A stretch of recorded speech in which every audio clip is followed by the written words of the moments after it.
कर्जत में सांसद सुनील तटखरे का भव्य सत्कार।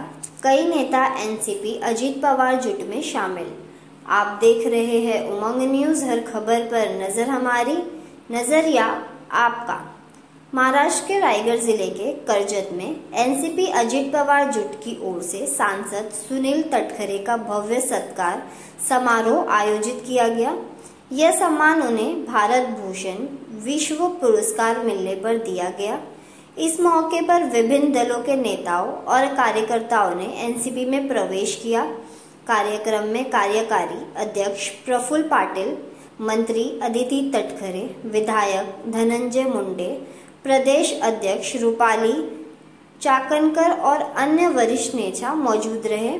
खास बात यह रही कि शिवसेना, शिंदे जुट और भाजपा से जुड़े नेता भी अपने समर्थकों के साथ एनसीपी में शामिल हुए। या रायगडच्या भूमीमध्ये मी जन्माला आलो, छत्रपती शिवरायांच्या त्या भूमीमध्ये आज सुधाकर खारे, रायगड जिल्हा राष्ट्रवादी काँग्रेस पक्ष, माझे या जिल्ह्यातील असंख्य सहकारी यांनी माझा एक हृदय सोहळा देशाचे नेते प्रफुल्लभाई, धनंजय मुंडे, रूपाली चाकणकर, सुनील शेळके, आनंद परांजपे यांच्या उपस्थितीमध्ये या ठिकाणी केला। आणि गेले काही दिवस प्रचंड प्रमाणावरती पर्यटन सुट्टी होत असताना ज्या पद्धतीने हा सोहळा सुद्धा कर्जत खालापूरच्या सर्व सहकार्याने मेहनत घेऊन जो केला ते अवर्णनीय आहे। शाब्दिक अर्थाने मी त्यांचे आभार मानणार नाही, पण त्यांच्या ऋणामध्येच राहण्याचा मी आयुष्यभरामध्ये प्रयत्न करेन।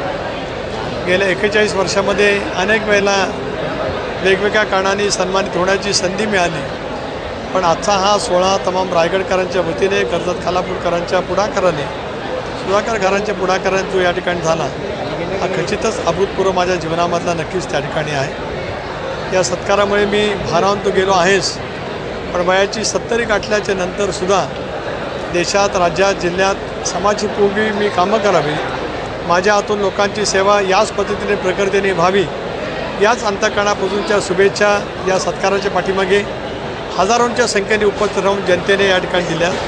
माईमाऊलींची उपस्थितीसुद्धा प्रचंड प्रमाणावरती होती आणि माझी पत्नीसुद्धा या कार्यक्रमाला उपस्थित राहिली। यापेक्षा अजून काय काम द्या, त्याचा अर्थ वेगवेगळ्या पद्धतीने होत असतो। योग्य वेळेला या संदर्भातला निर्णय, कारण त्यांनी राजीनामा दिला काही कारणाच्यामुळे न्यायालयीन प्रक्रिया चौकशीची सुरू आहे, त्या संदर्भातला निर्णय पक्षश्रेष्ठी आणि युतीचे नेते मुख्यमंत्री अजितदादा एकत्रितपणे बसून घेतील। सर, उद्या 100% फायदा लघु उद्योजकांना होईलच, मोठ्या उद्योगांना होईल, पण या देशातल्या सर्वसामान्य जनतेला सुद्धा होणार आहे। पण मी उद्याच या महोत्सवाची सुरुवात पाणगावला व्यापारी मित्रांच्याकडे जाणार आहे, रोहे शहरामध्ये सुद्धा व्यापारी मित्रांच्याकडे जाणार आहे आणि त्यांचं अभिनंदन करत असताना GSTचा लाभ त्यांच्यामार्फत जो जनतेला मिळेल, ते ग्राहक ज्या वेळेला त्या दुकानामध्ये जातील त्या ग्राहकांनी सुद्धा हे आवर्जून सांगावं की नरेंद्र मोदी साहेबांच्या नेतृत्वाखाली जो क्रांतिकारी ऐतिहासिक निर्णय GSTचे दर कमी करण्यासाठी घेतला तो अभूतपूर्व असा निर्णय आहे। याच्याबद्दल रायगडचा खासदार म्हणून मोदी साहेबांचे, केंद्रीय मंत्रिमंडळाचे मी मनापासून आभार व्यक्त करतो। करण्यासाठी सुधाकर भाऊंकडे राष्ट्रवादी कशी बघेल? खरं आहे, आघाडीचा धर्म पालन करण्यासाठी मी जे प्रामाणिकपणाने प्रयत्न केले त्याचा सर्वाधिक फटका कोणाला बदला तर सुधाकर घारेंना बसला निश्चितच आहे।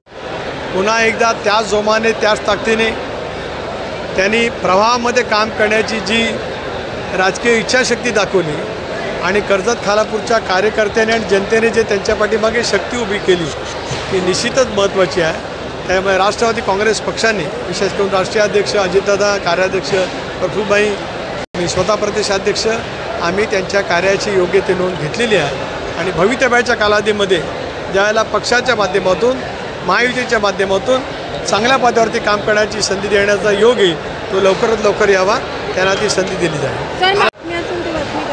खरं आहे, कर्जतकरांसाठी आनंदाची बातमी म्हणजे सुधाकर घारेंना राज्य पातळीवरती राज्य सरकारच्या माध्यमातून काम करण्याची संधी देणं, परंतु दुर्दैवाने मधल्या कालावधीमध्ये या संदर्भातला निर्णय झाला नाही।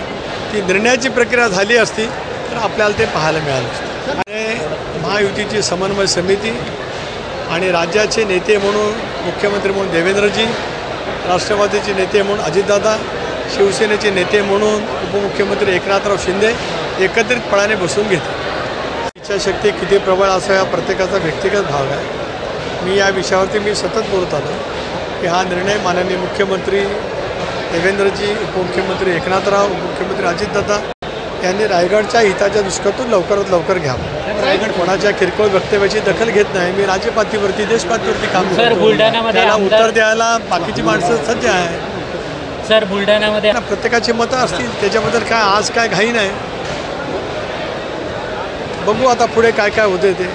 राष्ट्रवादीचं इन्कमिंग आहे. मी कोणाला इशारा आयुष्यात देत नाही. मी एक शांतपणाने काम करणारा कार्यकर्ता आहे आणि शांतपणाने काम केलं, संयमाने काम केलं, संयम नीट ठेवला, श्रद्धा ठेवली का जनता पाठबळ देते. साईंच्या चरणी जाताना आपण श्रद्धा आणि सबुरी हे जे काही ब्रीदवाक्य आहे ते माझ्या आयुष्यात मी मनपटलावर कोरलेलं असल्यामुळे कोण काय बोलतं आहे, कोण काय बोलतं आहे याच्यापेक्षा आपलं काम करत राहावं आणि लोकांचं पाठबळ मिळत राहावं. या पाठबळामुळेच गेल्या 6 महिन्यामध्ये अनेक मोठ्या महत्त्वाच्या जिल्ह्यांतील नेत्यांचा राष्ट्रवादी काँग्रेस पक्षामध्ये प्रवेश होतो आहे. अशा वेळेला पक्षाचं नेतृत्व सुधाकर घारे करतायत ही पक्षाची जमेची बाजू. बाकी ज्यावेळेला केंद्रीय नेतृत्व बोलतं माझ्या साक्षीने, केंद्रीय नेतृत्व आहे, त्याच्यामुळे ते म्हणतील ते हालच.